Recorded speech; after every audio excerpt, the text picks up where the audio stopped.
Okay, welcome back. You're still watching Closing Trades right here on ET. Now, Mastech is the other impact on results. Slam dunk, that's a 19% fall coming in on the stock. It's really been about stock-specific activity today. And of course, a whole host of them, especially Mastech at this hour, is reacting to a disappointing set of numbers. Mayuresh Joshi joins in with a quick snapshot of what he's making of all the earnings reactions that we've got so far. And Mayuresh, in a bit, we'll of course hear it out from the management of Mastech, but your own reading on the disappointment and the fall in the stock? So afternoon, Tanveer. I think if you look at even the Q1 performance, I think it was disappointing on all accounts. The numbers that we probably seen today disappointing as well. So I think the street is in no mood probably to just let go the numbers. I think if the numbers are weak, the street is going to punish them. Right. The other ones, Mayuresh, in focus today on the back of numbers, and the one that comes to mind is really Z Entertainment because that's top order. The reaction to the earnings, what did you make of them? So clearly, I think an exceptional set of numbers, specifically on the ad revenue part. So the 35% increase was not what a lot of analysts had possibly built in. The expectations were running that ad revenues over the next couple of years will grow at a compounded pace of 27-28%. And again, I think the kind of leadership position that Z probably has, specifically in the Hindi general entertainment channels, will lead it to having superior ad rate growth. Having said that, probably even on the subscription part, with the digitalization phase 3 expected to come through, I think that's going to be a huge impetus in terms of how the overall earnings for Z will pan out. And more or less the street has just stated to the fact that the sports losses will be curtailed to 80-90 crores for the next couple of years, and TV, the new channel that they've probably launched, I think the break-even will happen a couple of years down the line. So I think generally a great set of numbers. So I think another 10-15% move from the current levels on Z over the next few months is not ruled out. Fair enough, Mayuresh. Let's, in fact, just go across to our research desk because there have been just so many earnings that have come in from the financial space. Poonam joins in with a quick roundup. 60 seconds, Poonam, summarize the key earnings today. Tanveer, let's start with LIC Housing Finance. We saw strong inline numbers, but with the result of the 35% growth in the NII, which is definitely slightly better than expected because there was an expectation of a sharp margin improvement. So we don't need the numbers yet in terms of the margins, but very strong NII growth. Profit growth slightly lower, but in line definitely because we have seen rise in the provisions this quarter versus a write back in the same quarter last year. So good numbers on the whole. We still need more details.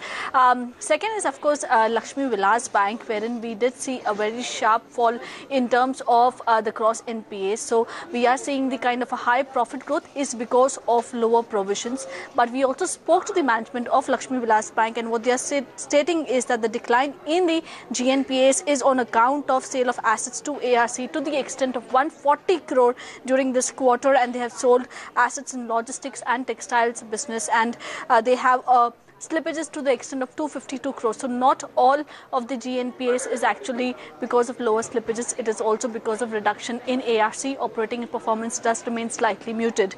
Of course, the third is Karur Vyasa Bank, wherein on the face of it, we are not finding any strong disappointment in terms of the results, in terms of even the NII growth, and in terms of the profit. It is pretty much in line with the estimates, but in fact, the profit numbers on a reported number is slightly above the estimates. The GNPAs also are not rising sharply, so it is still difficult for us to explain right now as to why exactly are we seeing this dip in of nearly 3% in the stock price. So we still need to find out more in terms of Karur Vyasa Bank, but on the whole, these are the numbers. Thanks a lot for that, Poonam. Thanks a lot for joining and giving us that perspective. So that's, of course, some financials which are in news today because of the results. Having said that, I think it's 2:55. So let's get in some trading ideas from our experts, something that we do at this time every single day. DCB is incidentally down at the lowest point of the day yet again. But Ashwini, if I were to come to you, what is the stock recommendation that you'd be making at 2:55? I think one stock that's bottomed is Maruti. So that's a buy with a stop of 4,300. Look for targets of 4,450. This week or the last 14 odd days, we had Tata Motors moving up, Maruti coming off. Today we have a case when both Maruti and Tata Motors are actually on the upside. So that's not bad going. 2.5 to 3% for Maruti Suzuki. The other stock that has done extremely well today is Adani Enterprises, and but just I think in about 3 or 4 minutes we'll get the management of Mastek on air as well. But just look at Adani Enterprises, 14.5%. And Yatin, we all know the news, but for people who are joining in right now, the key is to figure out what kind of impact does this have. Any numbers, any statements that you have? Well, Neeraj, if you look at the entire Carmichael project, that is worth close to $8 billion. That kind of investment is something that Adani Enterprises is looking to commit in Australia's coal mining project. Of course, it also has a rail project attached to it. Also, there is a private, port project which is also going to be installed there. So it's a very unique and a very big project. The only concern was the environmental clearance that the Australian government, was looking to decide because of the red flags raised by a lot of NGOs and environmentalists and conservatives. But clearly now we have the Australian government which has put various conditions to the approval, and post the compliance of the approvals, the project will be given a go-ahead. Of course, the financing tie-up is also a challenge for the Adani Group because many banks have backed off after various green activists had come in, as far as the entire project was concerned. But if you look at the Australian, ministry's notification, they say that there will be a condition to both the Carmichael coal project as well as the Galilee Basin, rail project, which will be largely related to environment and protecting the 31,000 hectares of land and the kind of flora and fauna which is attached to it. If you look at the Adani Group, they are talking about exporting 40 million tons of coal from this mine back to India, and India is a very big market for coal because anyways India is very energy starved. So this is a very big project for the Adani Group, and yes, if the approvals are in place, this could change the earnings and the matrix for Adani Enterprises in the next 2 to 3 years. Thanks for that, Yatin. So that's essentially the Adani Australian environment nod that has come in for the group, and which is why Adani Enterprises is active. What is not active, sadly though, is Mastek. It's down 15 or 16 odd percent.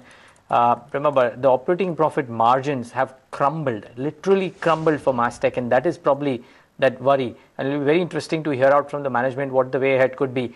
Mind you, IT is not starting off on a really good note this time around. There is a couple of issues that have been there, small odd ones with the TCS and Infosys as well. At least they've not really outperformed on all counts, and Mastek is clearly disappointed. We'll wait for Mindtree and see what they have to speak about and what they have to deliver as well.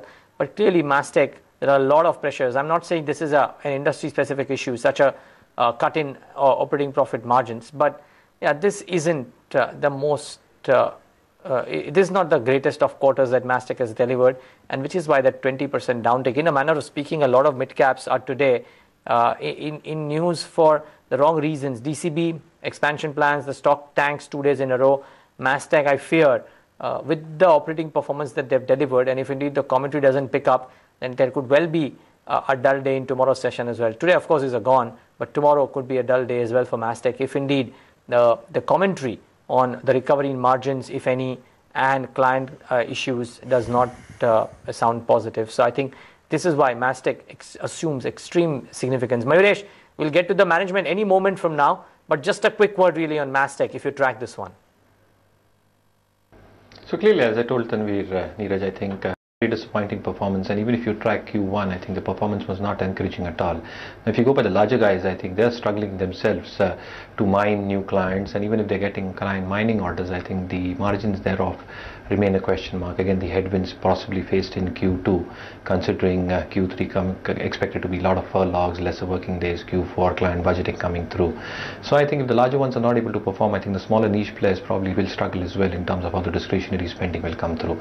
So clearly, I think a horrendous set of numbers. I think the markets are punishing, as I said, any weak set that probably comes through. Okay, and the management will be joining us any moment from now. So we'll stick to Mastek really, because that is the big talking point in the mid-cap space. I think they should start speaking now. 3 o'clock is where they start addressing the media. So we'll cut to them any moment as soon as they start speaking. I'll be watching out for the commentary. Their commentary on margins, their commentary on client issues, if any, and how the road ahead would be for the next couple of quarters, because this clearly has been the disastrous quarters. It's not just about the net profit halving, but I think it's about operating margins coming off. Let's cut across. What is this happening? And essentially the quarter saw some revenue dip, which also had an impact on profitability. But overall, I think the positioning that Mastek has, especially within the UK, as a leading player in digital transformation, and we all know that digital is a major opportunity within the IT space today. And Mastek has been actually responsible for very many large digital transformation programs over the last 18 to 24 months. And that actually we see as a very big market opportunity for us. This quarter did see that we added 11 new accounts, which was a good addition as compared to the 5 accounts we added last quarter.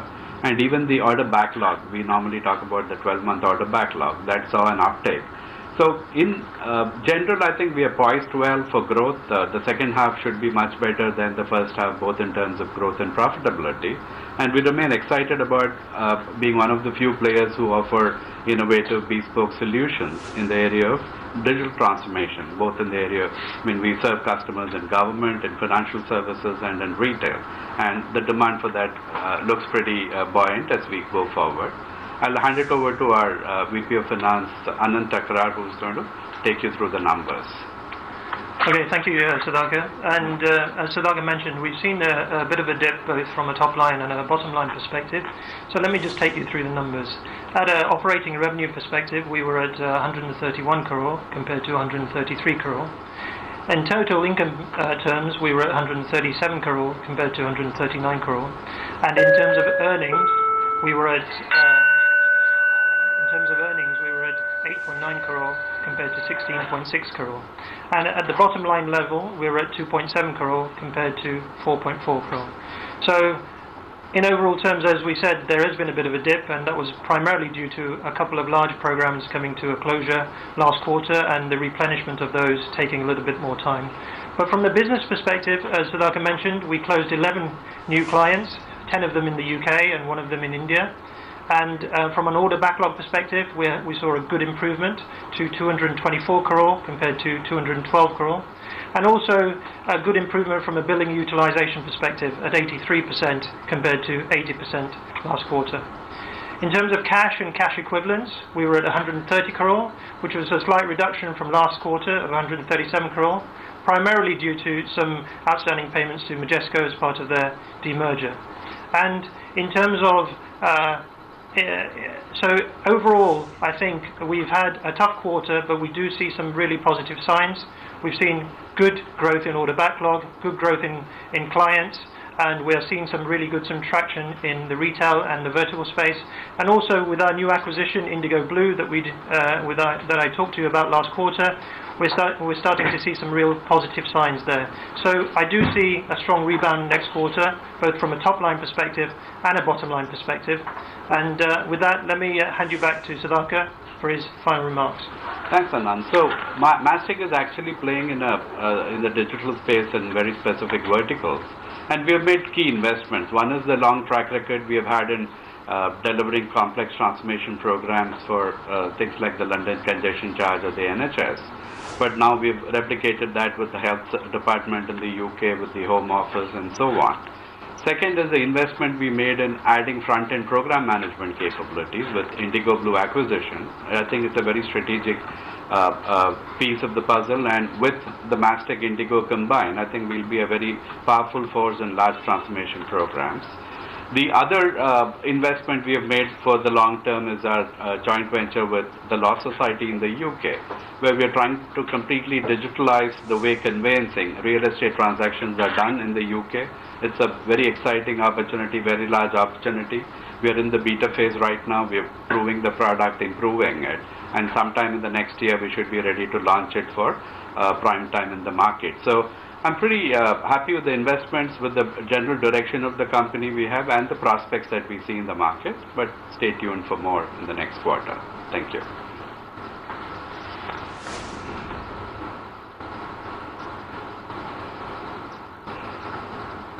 Thank you.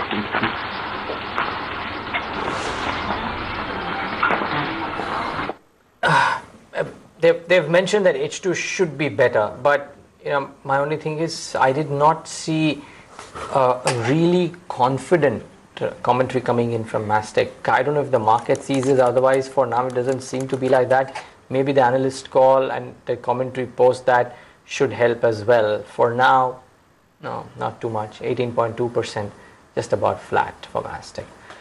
Okay, maybe it'll stay this way. Maybe there could be a little bit of a recovery. There's not extra enthusiasm, just a little bit of hope that I believe they have given out in this statement. Nevertheless, let's take a break on that note.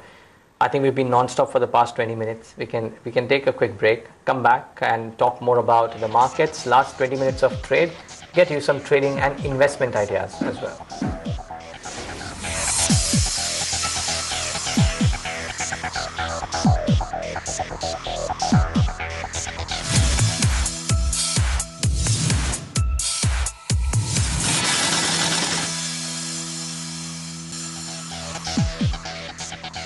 Back. You're still watching Closing Trades right here on ET now. Sandeep Bagle joins in with his strategies. But before I go to Sandeep, I just want to mark quarter on quarter, and even you're looking at profitability being fairly robust. So that's an 8% spike, 633. EBITDA margins, and that's a very impressive performance, almost close to 120 crores versus a base of 92 crores, and this is quarter on quarter, which results in EBITDA margins expanding by a good 300 basis points, so to speak, 15.2%, which would be higher than the average there. And for PAT as well, the performance has been fairly splendid. As per our poll of 83 crores, they have reported a profit figure of nearly 100 crores. Sandeep, in fact, let me start off. Okay, Mitesh, in fact, let me just come to you on Cyient, 8%, that big reaction coming into the stock on the back of earnings. See, I think, that's a stock which I have not been tracking regularly. Difficult to give a comment immediately on this one. Your radar, as we see the candlestick chart, there's a big bump up. Cyient. Ashni, that question is for you. Cyient on the charts.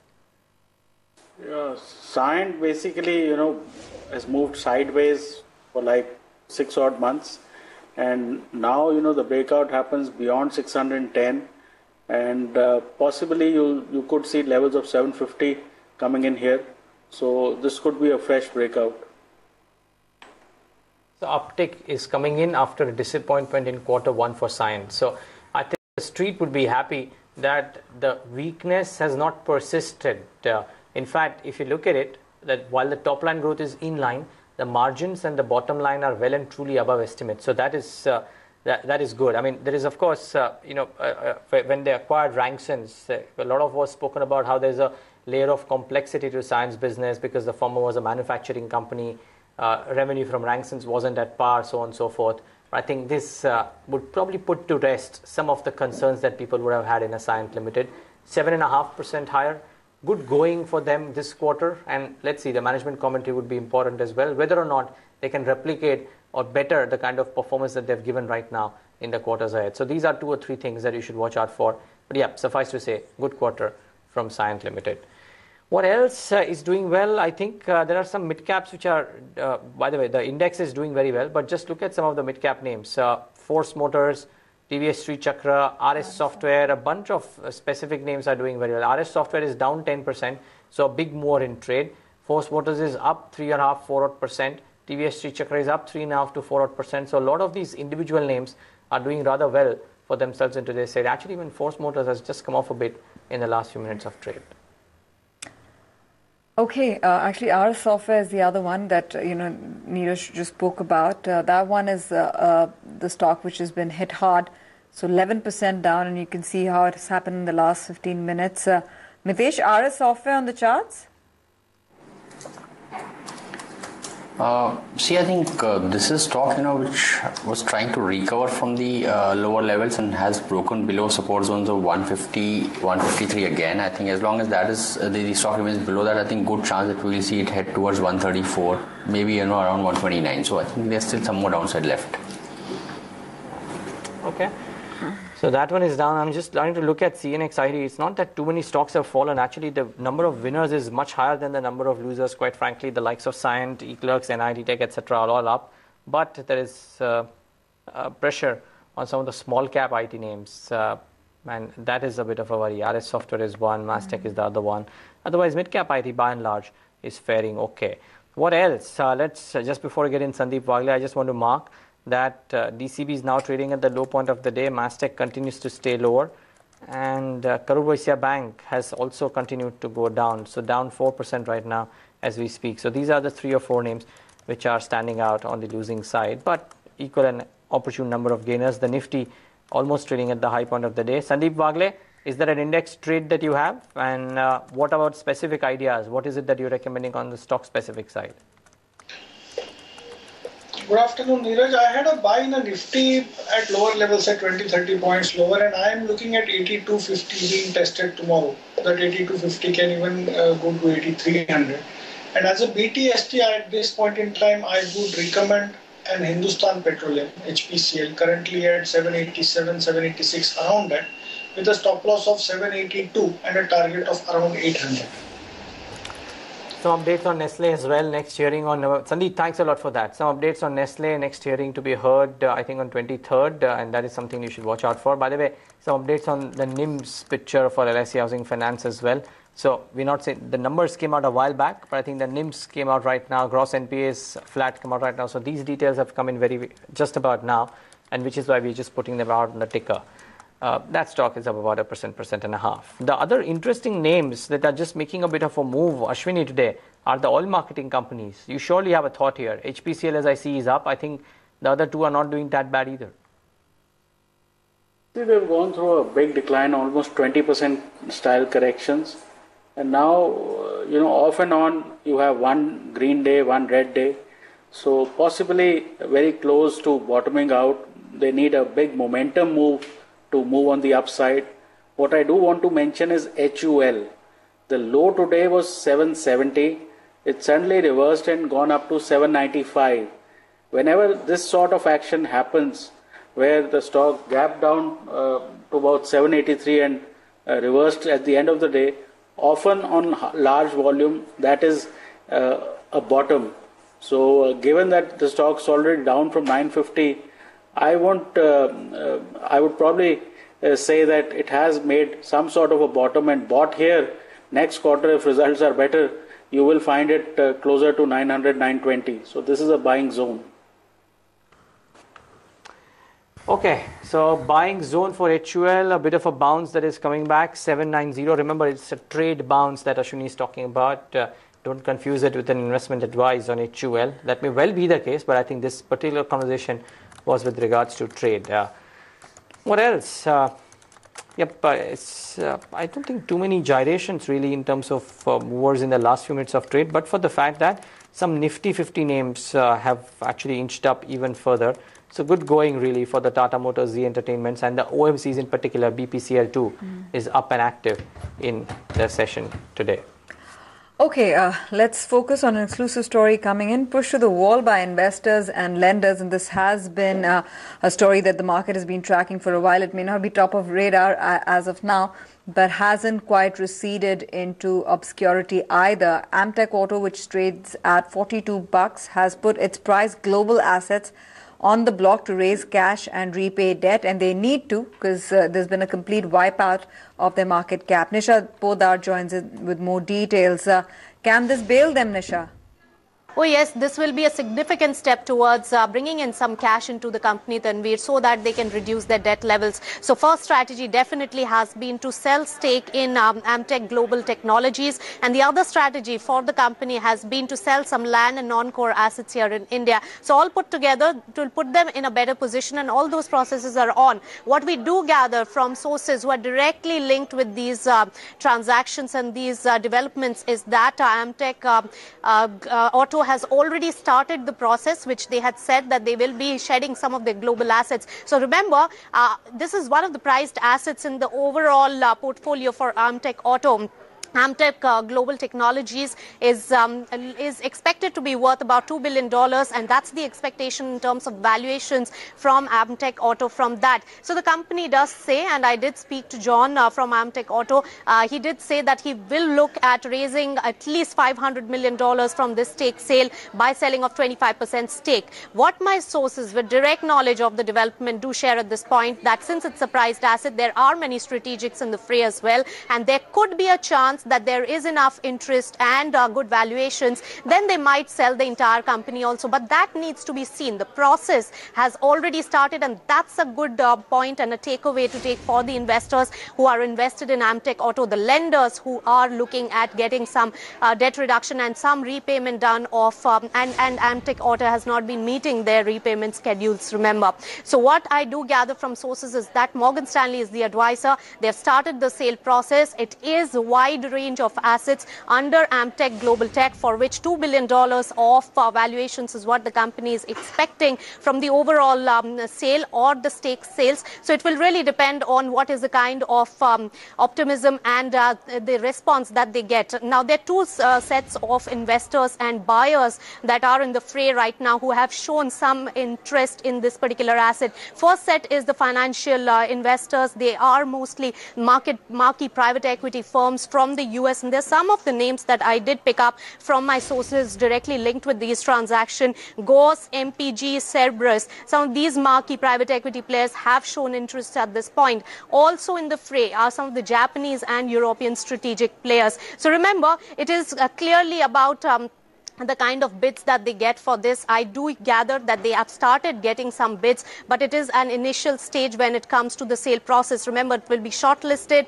then there'll be binding bids, and the entire process is expected to take at least 3 to 4, 5 months from now. So by Q4 of this financial year is when Amtek Auto is looking at closing this deal. Remember, this is going to be a significant step towards debt reduction and also to keep at bay the lenders and investor concerns when it comes to Amtek Auto. Thanks a lot for that, Nisha. Thanks for getting us that exclusive piece of news. Mayuresh, I would want a quick 30-second reaction from you. Do you think this can change the fortunes for the Amtek Group and Amtek Auto in particular?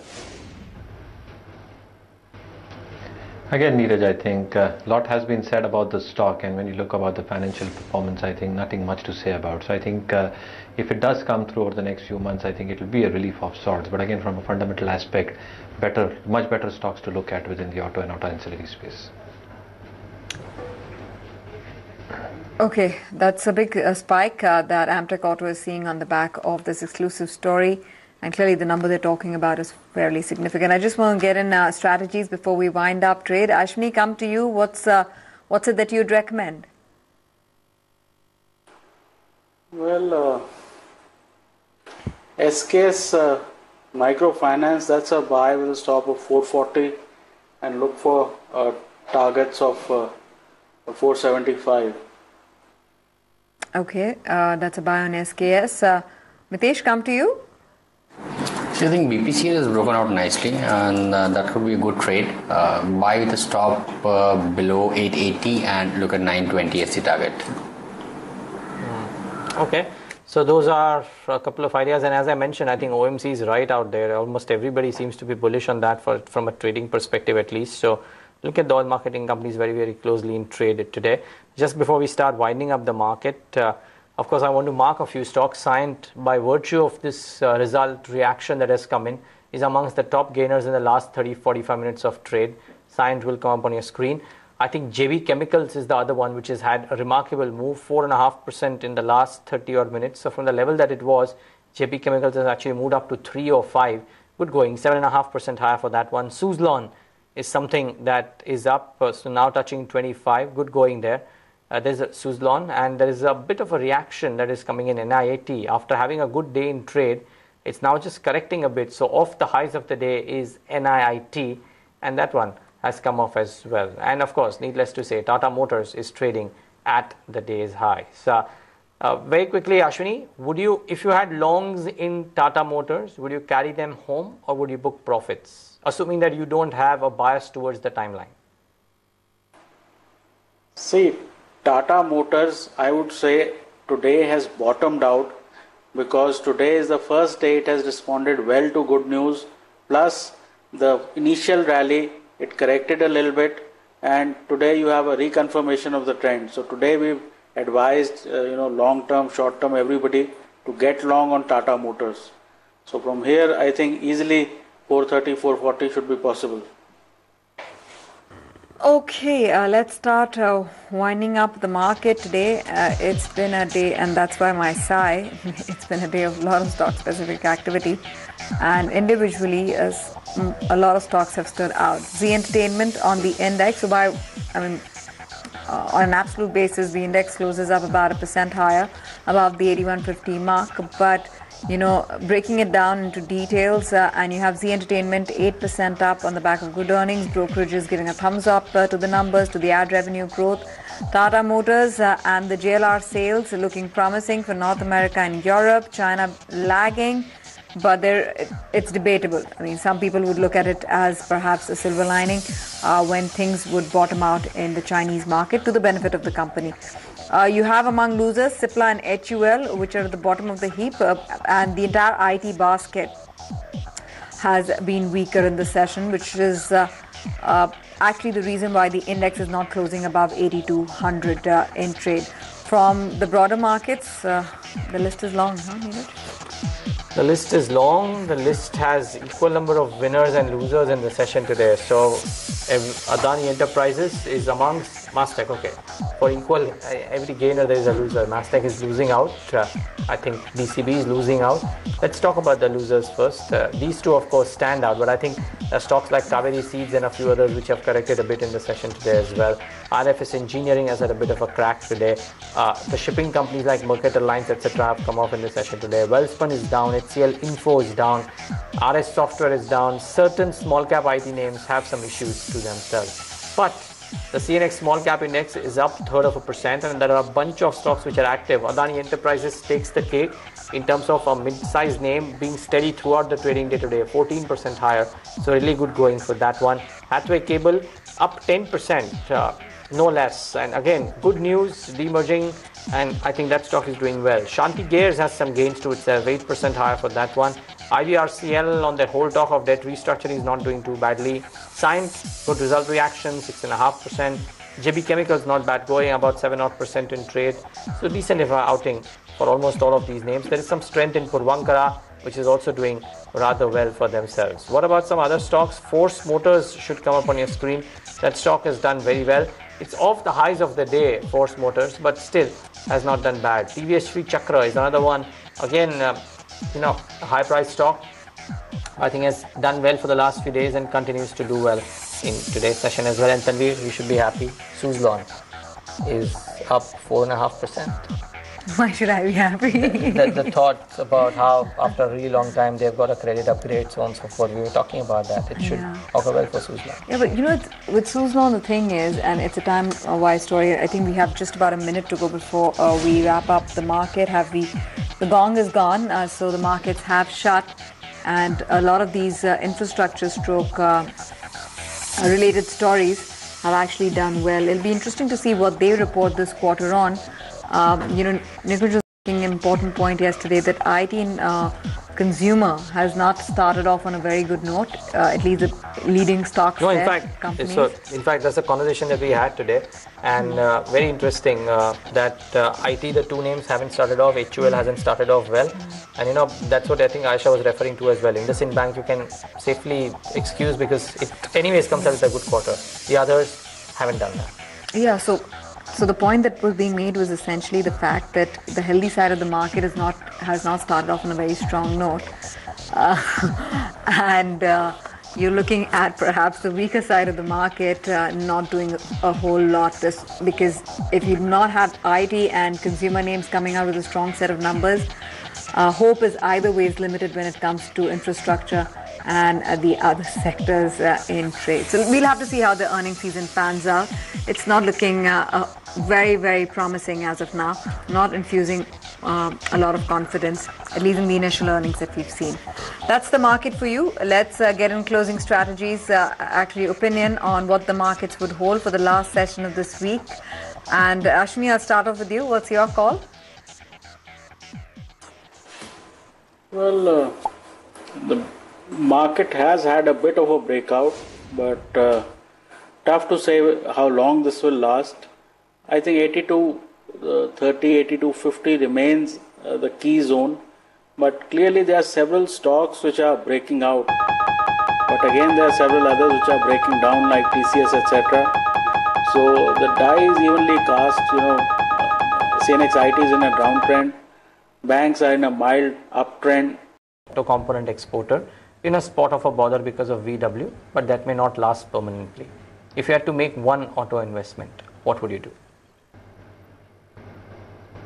So again, I think, Neeraj, if I have the liberty of making two, I think... no, you have the choose liberty both of Tata picking Motors one, and Mayuresh. Maruti. You have only 1,000 rupees, you can only pick up one. No, diversification is the key, Neeraj. So I think instead of holding on to one stock, I think if you hold on to two, I think you'll make better returns and diversify your risk.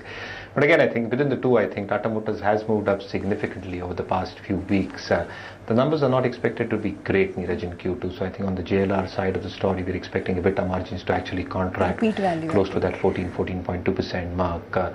And clearly, I think if you're looking at the domestic side of business, clearly there is seeing some amount of uptick happening out there. So again, I think Tata Motors might correct post numbers, but Maruti equally has done an equal strong show. So again, I think it's how you look at things, but structurally, again, I think Tata Motors and Maruti, again, not giving any choice to me, but both of them are looking good with a 2-year time frame. Okay, Mayuresh, before we let you go, couldn't really summarize the Suzlon story very well, but since Neeraj raised that one, with that credit upgrade coming in, or the company being assigned a credit rating of investment grade, their credit serviceability improving, a marquee investor being at the helm, do you think that early signs of what may turn out to be a long-term story from here, rising of the ashes, so to speak? So clearly, Tanvir, I think it might be the case for the next 2 to 3 years, but one really needs to go quarter on quarter on how the performance will pan out for Suzlon. Yes, I think the ratings upgrade does add to the investment credibility of the stock in terms of any investor who wants to hold it on for a long-term period. I think a marquee investor is already in. The order book is quite sizable. So clearly, I think it is about how cash flows will start coming through on their balance sheet and clearly on how they can suffice their debt requirements. But having said that, probably if you take a year or a couple of years time horizon, I think their peer competitor Inox Wind is something that we're extremely bullish upon. Clearly, I think with a decent order book, capex already have been done, top line growth expected to be in the 40-45% range over the next 2 years, margins expected to be at 17.5-18%. I think that looks like to be a better play over the next year and a half. If Suzlon numbers keep on improving, probably you might see a re-rating in the stock over the next few quarters. Thanks, Mayuresh. Thanks very much for joining us and giving us that quick perspective. That's a view coming in on the markets and individual names that were moving around. We'll take a break then, but when we come back, we'll get you a quick perspective on Europe.